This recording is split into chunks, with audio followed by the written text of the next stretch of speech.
Olá, telespectador, olá, telespectadora da TV da Transparência. Seja muito bem-vindo, muito bem-vinda ao segundo bloco de notícias desta terça-feira, 20 de agosto, em que você acompanha os principais destaques das casas legislativas.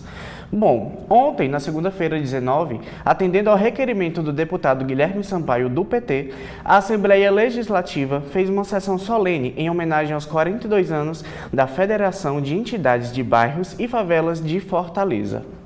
Na ocasião, o parlamentar abriu o evento introduzindo o surgimento da federação e destacando a luta pelo direito à moradia e à cidade construída de forma desigual. O deputado ainda resgata as lutas intensas historicamente desde a redemocratização. Vamos ouvi-lo. Prestada pela Assembleia Legislativa é o sentido da luta histórica por justiça na cidade. Nós não podemos fazer referência à Federação de Bairros e Favelas sem recuperar o seu papel, por exemplo, durante o período de redemocratização do país, discutindo o direito à cidade, a partir do que faltava ao povo nas nossas periferias, colocando no Estatuto da Cidade instrumentos que asseguravam, por exemplo, a regularização fundiária, o direito à moradia, a experiência dos mutirões, liderados por diferentes associações em vários bairros de Fortaleza, as creches comunitárias, a luta das mães trabalhadoras das creches comunitárias. Então, é toda essa trajetória que nós referendamos, em que a federação representa um salto de consciência política daquele trabalho que era desenvolvido nas associações de bairros de forma nucleada. Então, num dado momento, a federação se torna o grande guarda-chuva das associações de bairros do município de Fortaleza. E, de repente, aquilo que às vezes a gente percebia que era o problema de uma comunidade, de um bairro, de um território, passou a ser percebido como o problema político da cidade. A cidade estruturada para apartar, a cidade estruturada de forma desigual, a cidade estruturada em que alguns têm privilégios, infraestrutura e outros estão afastados dos exercícios mais básicos de cidadania. A Federação de Bairros e Favelas surge a partir dessa percepção dos movimentos populares nos bairros, da necessidade de se entenderem a partir da sua identidade no seu bairro, mas como uma luta só.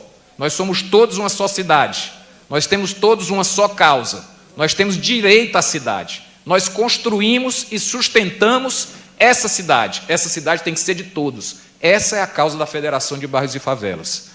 Essa é a contribuição dessa entidade que dá esse salto de compreensão de que, ao mesmo tempo, num bairro, no meu bairro, no seu bairro, nós enfrentamos a falta de moradia, a falta de saneamento, mas essa não é uma luta de uma pessoa só, essa não é a luta de uma associação só, e mesmo com diferentes formas de nos organizarmos, nós podemos ter uma compreensão da cidade que nós somos juntos, da força dessa cidade que nós podemos ser juntos. É em torno desse ideal que se estrutura a Federação de Bairros.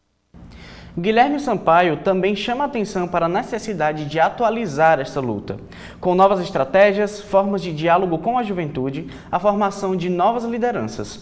Tudo isso em busca de uma cidade mais justa e igualitária.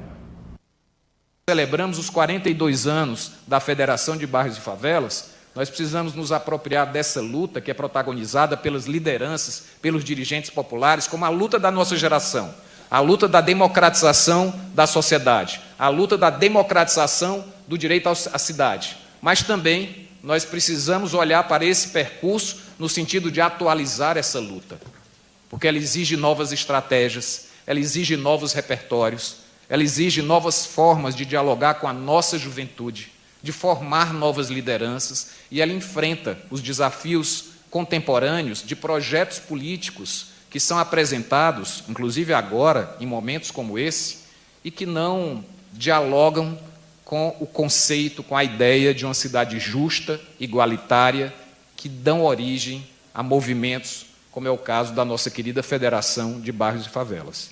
Então, quando a gente homenageia numa casa legislativa, como fez o Vicente, a federação, quando nós fazemos esse reconhecimento por parte dos deputados e deputadas estaduais, representando o povo do Ceará, a federação, nós homenageamos às pessoas que construíram essa história, nós fazemos referência às conquistas que deram origem a políticas públicas, que deram origem a tantos milhares de equipamentos que hoje só estão na periferia de Fortaleza porque houve luta dessas associações, dessas entidades, dessas lideranças. Imagine o que seria de Fortaleza, dos bairros da nossa periferia, sem esses 42 anos de luta. O presidente da federação, Ivanildo Batista, também discursou na sessão. Chamou atenção para dados. Ele afirma que todos os anos, em época de chuva, a federação mapeia as áreas de risco, tendo em Fortaleza 89 delas. O presidente afirma que não se veem os investimentos nessas áreas como têm sido anunciados pela prefeitura. Tem 89 áreas de risco e nós da federação, todo período de chuva, a gente está fazendo esse monitoramento das áreas de risco, denunciando a situação, porque é possível que o poder municipal ele tem as condições de resolver o problema da área de risco. A prefeitura anunciou um período aí, 2 bilhões de investimentos, mas nenhum desses projetos estão lá na área de risco, que, ao meu ver, a área de risco é prioridade na cidade de Fortaleza. Então, a área de risco, que todo dia as pessoas morrem afogadas, perdem as suas coisas, que passam anos trabalhando, perde, às vezes, até a dignidade, porque você mora num local e você não tem condições nenhuma de ver aquela enchente passando e levando aquilo que você passou anos trabalhando, né? A prefeitura hoje não reconhece essas 89 áreas de risco. Parece que não existe as áreas de risco em Fortaleza. E todo período de chuva, a gente vê essa situação, como foi ali no Riacho Doce, onde 5 pessoas foram afogadas lá e as pessoas perderam seus bens. E quem era que estava lá?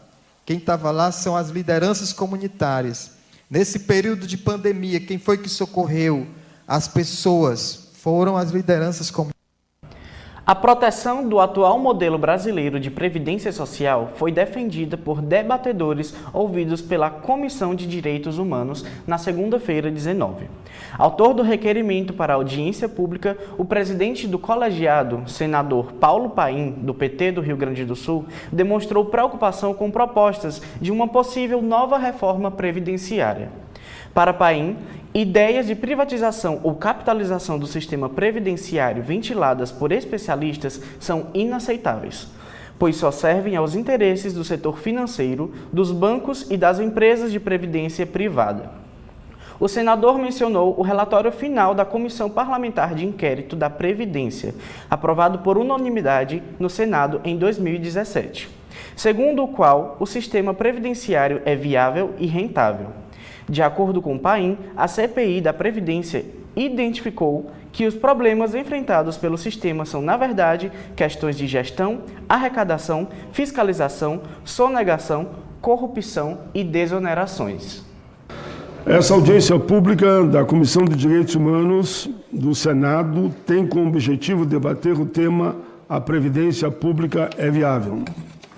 É incompreensível, é imprescindível assegurar e proteger o atual modelo brasileiro de previdência social.